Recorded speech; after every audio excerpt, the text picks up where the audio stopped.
अमचन music की शानदार प्रस्तुति।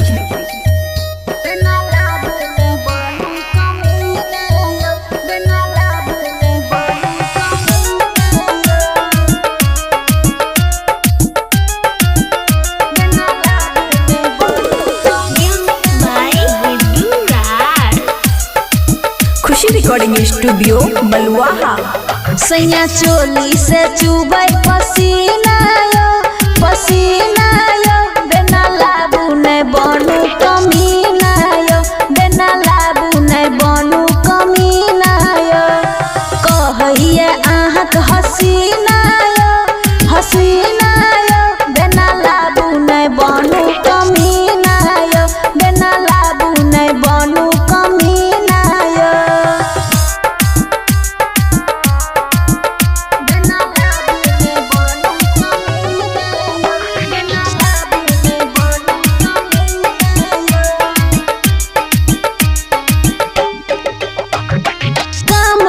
करे सैया गर्मी से इंजन आब गेलै सैया के हन सीजन,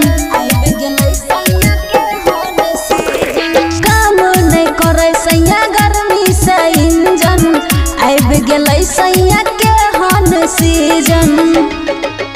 पिया होय छी परेशान रोजीना यो बिना लाबू नहीं बनू कमीना यो, बिना लाबू नहीं बनू कमीना यो। बिना लाबू नहीं बनू कमीना यो, बिना लाबू नहीं बनू कमीना यो। रहल नहीं जया करू कोनो उपैया, मान लिया बात हमर सुनो यो सैया।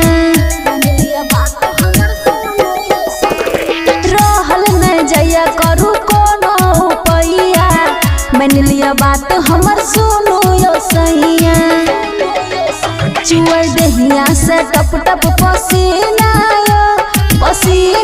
यो बिना लाबू नहीं बनू कमीना यो, बिना लाबू नहीं बनू कमीना यो। खुशी रिकॉर्डिंग स्टूडियो बलुआहा।